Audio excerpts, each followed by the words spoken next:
कैसा दिल और इसके क्या गम जी, यूं ही बातें बनाते हैं हम जी, यूं ही बातें बनाते हैं हम जी।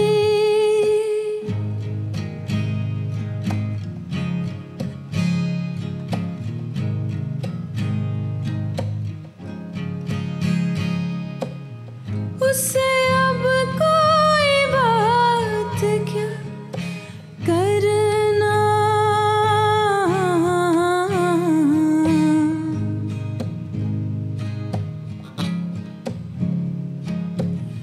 उससे अब कोई बात क्या करना।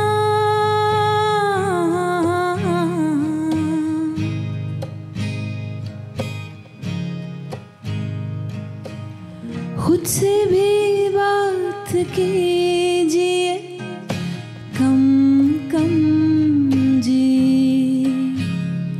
यूं ही बातें बनाते हैं हम जी, यूं ही बातें बनाते हैं हम जी।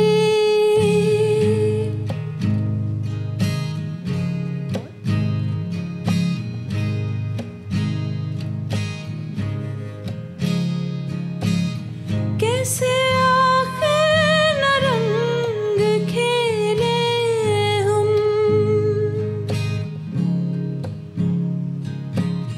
कैसे आखिर न रंग खेले हम।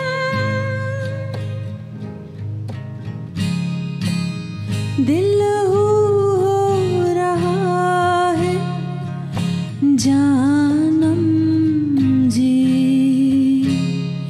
यूं ही बातें बनाते हैं हम जी, यूं ही बातें बनाते हैं हम जी।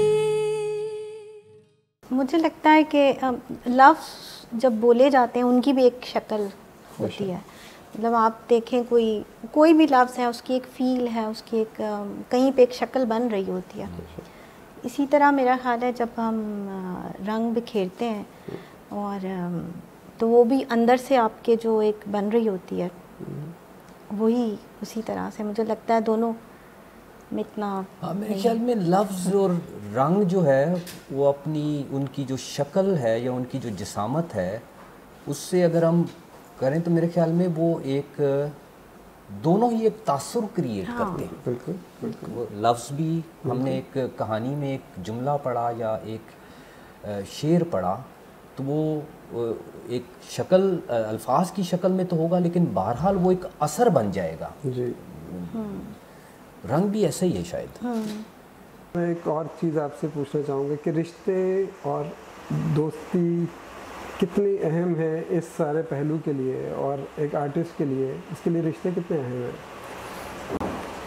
ये तो एक मजमूआ है, आपको रिश्ते और दोस्ती और ये सारा एक पैकेज होता है जिनको साथ लेके चलना पड़ता है आपको, और रिश्ते निभाने भी पड़ते हैं। और मेरा ख्याल है ये तो साथ साथ चलता है आपके रोज़मर्रा के। आपने अगर मेरा नहीं ख्याल कि अगर बहुत बड़े आर्टिस्ट बन गए हैं या कोई बहुत बड़े अफसर लग गए हैं तो आपकी रिश्तों में कोई दरार आती है। मेरा ख्याल है ये चीज़ें तो साथ साथ चलती हैं। और इसमें आज़म का भी बहुत ज़्यादा कंट्रीब्यूशन है, और आपका साथ हमारा बहुत बरसों से है, अरसे से है कि मैं कहती हूँ कि जब मेरी शादी हुई तो आप जो हैं आप तब से हमारे साथ हैं। और मैं अक्सर ये बात कहती हूँ, although it will be very fun for others, although it's a funny, but मैं इसको बहुत सी जगहों पे कोट करता हूँ। इट्स अ जोक इनिशियली कि किसी ने ये कहा कि what is the difference between teacher and student, ठीक है ना। और क्लास में बहुत सारे स्टूडेंट्स ने ये ब्रीफ करने की कोशिश की कि जनाब के स्टूडेंट जो है वो लर्निंग प्रोसेस में होता है और टीचर की अप्रिसिएशन टीचिंग में होती है। तो इसमें जो टीचर ने इन दी एंड कहा कि आप सबकी जो राय है वो अपनी जगह पे ठीक है, लेकिन इसमें ये राय वो उतनी मुस्तनद नहीं है। तो स्टूडेंट्स बड़े हैरान हुए कि ये क्या बात हुई। तो उन्होंने कहा कि फिर क्या बात है? उन्होंने कहा कि the only difference between teacher and student that student learn one day after teacher learn. फिर ये नहीं पता था कि तस्वीरें किस वक्त बनाते हैं, तो पता ये चला कि अर्ली मॉर्निंग 2-3 आवर्स हैं और शाम में सूरज सनसेट से पहले को आधा पौना घंटा या 1 घंटा है जिसमें अच्छी तस्वीरें आती हैं। उसमें ज़रूरी नहीं है सनसेट हो, वो लाइट इतनी अच्छी होती है कि आप किसी का पोर्ट्रेट भी करेंगे तो अच्छा पोर्ट्रेट आता है। तो ये ऐसी चीज़ें थी जो वक्त के साथ साथ सुधरती गई और हम जो है उसकी तरफ आते गए। मतलब मुझे कम ही याद पड़ता है कि मैं जो कभी मैं तस्वीर बनाए बगैर सोया हूँ। यहाँ तक कि अभी रिसेंटली मेरा लीवर ट्रांसप्लांट हुआ तो मैंने डॉक्टर से कहा कि कमरा मुझे वो देना जिसके बाद कुछ नज़र आए। पहले तो ये कहूँ कि आप कहते हैं कि मेरा हाथ है इनकी शख्सियत में, मैं कहूँगी कि इनका बहुत बड़ा हाथ है। मतलब अभी जिस मकाम पे मैं हूँ तो इनकी सपोर्ट के बगैर तो बहुत मुश्किल है, क्योंकि हम जिस माशरे में रहते हैं इसमें एक औरत के लिए सपोर्ट मर्द की बहुत ज़रूरी होती है। प्रोडक्ट डिज़ाइनिंग के बारे में थोड़ी बात करें। क्या आपने उसमें एक डिग्री ली और उसका आजकल के दौर में हमारा जो स्कोप है या आजकल के स्टूडेंट्स के बारे में अगर हम बात करें तो उस साइड पे क्यों नहीं लोग आ रहे? उसका मैं आपको बताऊं कि बड़ा बेहतरीन जो आप मुझे जनरल टायर वाले हैं, जनरल साहब हैं, आप अली कुली ख़ान के भाई हैं, वो जो जनरल रहे हैं, तो ये इनकी बहुत बड़ी इंडस्ट्री है जनरल टायर्स की। तो मैंने जब क्वालिफाई किया तो इन्होंने कोहाट में टेक्सटाइल मिल्स बनाई थी और बनू में वुलन मिल। तो एज अ प्रोडक्ट डिज़ाइनर मैंने कहा कि मैं इनको कुछ, क्योंकि ये इनकी उस वक्त मेरा ख्याल है जनरल मोटर्स भी गाड़ियाँ भी ये बनाते थे, तो समहाउ कोई ताल्लुकात ऐसे थे, ये भी कोहाट के, मैं भी कोहाट का, तो इनसे मुलाकात हुई। मैंने कहा तो बड़े मुस्कराए, कहते हैं बेटा पाकिस्तान में कैसी बात कर रहे हो, तुम्हारा ख्याल है कि तुम एक डिज़ाइन दोगे वो पैटर्न हो जाएगा और उसकी रॉयल्टी तुम्हें मिलेगी और एक नई चीज़ होएगी। ऐसा यहाँ नहीं होता क्योंकि हम कमर्शियल लोग हैं। मेरा दामाद है वो और बेटी चले जाते हैं, चक्कर लगाते हैं, बाय द टाइम के बाहर के डिज़ाइन यहाँ लोगों में इंट्रोड्यूस हों, वो उनकी फ़्लाइट इधर पहुँची होती है, हम उसी पैटर्न पे डिज़ाइन बना के तो मार्केट कर देते हैं, लोगों को पसंद आते हैं। इसी तरह इंटरवुड वाले थे, फर्नीचर के हवाले से गया तो उन्होंने कहा जी कैसी बात करते हो, आजकल चाइना का फर्नीचर चल रहा है, या वो हम पैटर्न वो बालन उसे कहते हैं पंजाबी में, कीकर का, सही, तो वो बिल्कुल अखरोट के उस मुकाबले में उसकी कैरेक्टरिस्टिक है, उसको कीड़ा भी नहीं लगता लेकिन वो सख्त बहुत है। तो उन्होंने उसको लेज़र से और इलेक्ट्रॉनिक उससे जर्मन टेक्नोलॉजी से उसको काट के फर्नीचर, कहते जी हमने पैटर्न बनाए हुए स्कूल का, दुबई में जो हमारा है वो हम ऑफिस का, तो उसमें नई चीज़ हमने क्या बनानी। हाँ, बड़ी इंटरेस्टिंग क्वेश्चन है। और टोटल जो है 22 साल में मेरे राउंड अबाउट 19 के करीब जो है कंट्रीब्यूशंस हैं एग्जीबिशंस में। लेकिन मैं खुश हूँ उस पर। मैंने नुक्ता में आपके साथ काम किया है। हुनरकदा में जो है आपका जो बड़ा प्रोजेक्ट था हुनरकदा, मैं भूल गया कि हुनरकदा में हमने बड़ा अच्छा वक्त गुजारा और जो इंटरनेशनल एक्सपोजर हमें मिला वो हुनरकदा ही से मिला। तो स्टूडेंट्स अच्छे मिले और वो जो एटमॉस्फेयर था एक आर्टिस्टिक किस्म का एटमॉस्फेयर जिसमें जो है आपको क्रिएटिविटी की आज़ादी थी, वो बड़ा ज़बरदस्त हमारा रहा, बड़ा कंट्रीब्यूट किया। और हिस्ट्री का मज़ा आना शुरू हो गया क्योंकि मैंने बताया कि मैं थोड़ा सा कल्चरली सेंसिटिव था अपने मुख्तलिफ़ जगहों पे रहने की वजह से। तो जब मैंने आर्ट हिस्ट्री पढ़ी, जर्नल हिस्ट्री नहीं, जब आर्ट हिस्ट्री पढ़ी तो आर्ट हिस्ट्री वही बातें थी जो कि बड़े खूबसूरत पैराए में थी। मसलन ये जो मॉन्यूमेंट्स हैं ये हमें अपनी आंखों से देख चुका था, सब कुछ देख चुका था, लेकिन मुझे नहीं पता था कि ये कितने इंपॉर्टेंट है। तो आर्ट हिस्ट्री ने मुझे ये बताई।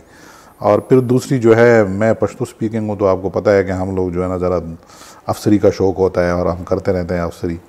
तो ये जब एडमिनिस्ट्रेशन का मौका मिला तो उसमें फिर थोड़ा सा जो है ना ये इस्लामाबाद की ट्रेनिंग और बाहर की ट्रेनिंग, NCA के लोगों के साथ इंटरेक्शन, इसकी वजह से जो है ना फिर ये हुआ कि क्यों ना ये चीज़ जो है कैपी में भी पिला दी जाए और उसमें भी कर दी जाए। इसी सिलसिले में मैंने एक प्रोजेक्ट किया, उसमें मेरी किताब आ गई फेडरल गवर्नमेंट के साथ, analysis of the surface decoration of Masjid Dilawar Ali Khan Gorkhatri and city house Peshawar. 2010 में मैंने ये प्रोजेक्ट कंप्लीट किया था और वो बेसिकली जो है ना पेशावर की आर्ट हिस्ट्री पे है। तो उसके लिए हम लोगों ने क्या किया कि 100 की तादाद थी तो चूसनियाँ ले आए। चूसनियाँ मुंह में डालकर मैडम अब्बासी के कमरे के सामने से गुजर गए खामोशी से। तो मैडम अब्बासी ने उस दिन के बाद सख्ती कुछ कम कर दी। तो NCA हॉस्टल कमरे कॉलेज में एक बोर्ड होता था जिसे सलीमा हाशमी मैनेज करती थी। उस पर वो उसे हाइट पार्क का हम लोग नाम देते थे। उस पर जो कुछ भी लिखना है आप लिख के, जो चीज़ बनानी है उस पर छाप दें, ड्राइंग करनी है वो लिख, कार्टून बनाना है वो लिखते हैं। तो सलीमा सुबह सुबह आती थी और उससे चीज़ कुछ नोट करती थी और फिर वैसा ही माहौल बन जाता था गैर महसूस तरीके से।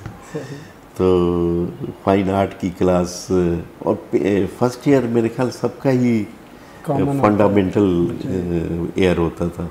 पेंटिंग एज अ सोर्स था जो मैं एडमिशन लेने से पहले भी कि कहीं पे प्रैक्टिस कर रही थी।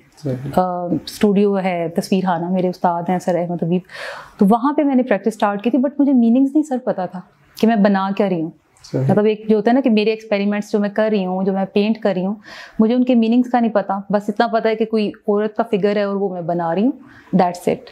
तो आई थिंक मुझे मेजर चूज़ करने में इंटरेस्ट भी इसीलिए था कि मुझे इसी फील्ड में आगे इन्फॉर्मेशन भी थोड़ी सी मिले। और जो कि जब आपने भी पढ़ा हुआ NCM से, जब हिस्ट्री की क्लासेस लेते तो हमें और कीड़ा एक जागना शुरू हो जाता है और हिस्ट्री से ताल्लुक हमारा जुड़ता है। तो फिर पता चलता है यार जो हमने काम किया हुआ है ये एक्चुअल में है क्या। सो मेरा हाल है ये इंटरेस्ट था कि ड्राइंग से अगला स्टेप पेंटिंग मुझे लग रहा था, तो इसलिए मैंने चूज़ किया। सीख तो लिया, जैसे उस्ताद ने कोई काम देना है वो परफेक्टली उनको करके बता देना है कि ये मैंने कर लिया।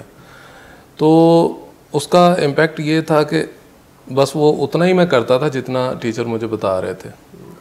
तो फिर राही साहब ने महसूस किया कि इसको अब थोड़ा सा ख़ुद आगे बढ़ने की ज़रूरत है।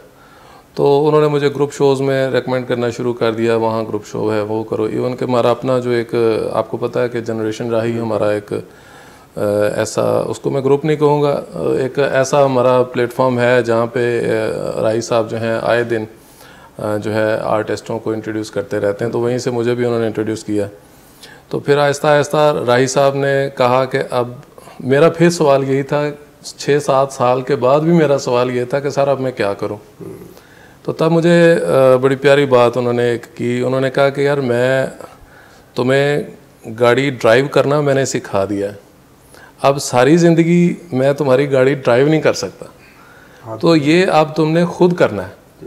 तो क्या करना है, कैसे करना है, ये तुम्हारा कैरियर है, इस पे तुमने डिसीजन लेना है। तो फिर मैंने क्या किया कि वहाँ से तो दरवाज़ा बंद हो गया मेरे लिए।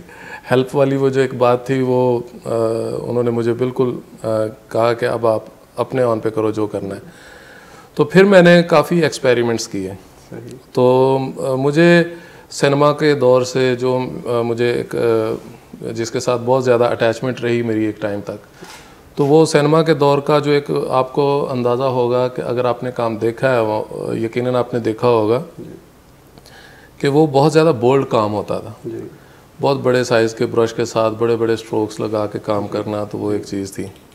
तो मैंने ना फिर ये छोटी छोटी चीज़ें, ये कड़ियाँ मिलानी शुरू की और मैंने ये इनको जब इकट्ठा करके सिटीस्केप इस तरह से मेरी ज़िंदगी में आ गया कि ज़ाहिर है कि एक देहाती ज़िंदगी थी हमारी। तो वहाँ जब घर से निकलना तो एक डेली लाइफ के जो एक सीन होते हैं हम देखते हैं रोज़मर्रा, वो फिर वो भी मैंने पेंट किए।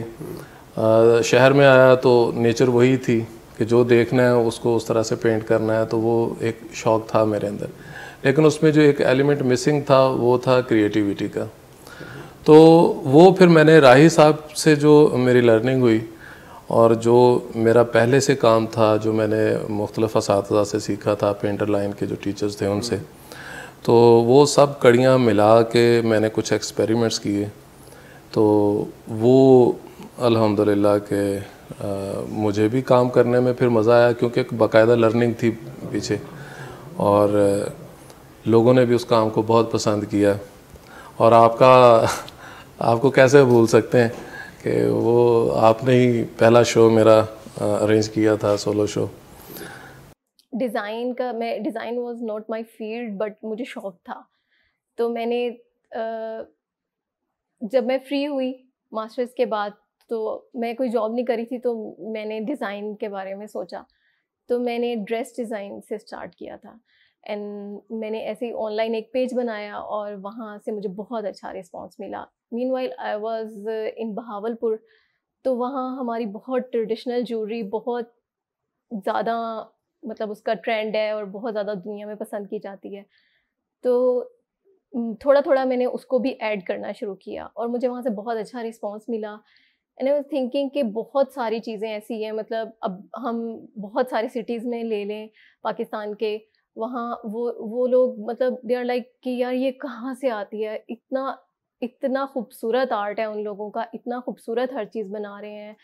और वो फिर मैंने basically there are lot of designs जो हम खुद डिज़ाइन भी करती हूँ और वो बनवाते भी हैं, फिर उनके मास्टर पीसेस बनवा लेते हैं। उसके अलावा ये कि हमारी जो पाकिस्तान है, पाकिस्तान के अलावा हमारी जो मुग़ल आर्ट है, इन सब के लिहाज एरिया के देख के ना, जो ज्वेलरी है उधर से ये जो हमारा आर्ट अब ख़त्म होने को जा रहा था, आई वाज थिंकिंग कि हम पूरे ऑल ओवर पाकिस्तान से ज्वेलरी के डिज़ाइंस को उनको इकट्ठा करें और वो एक ब्रांड के तौर पे लेके आए। जो ये नाम आपने सोचा लाल, जो कि पत्थर से है, हाँ जी, तो ये क्या थी इंस्पिरेशन?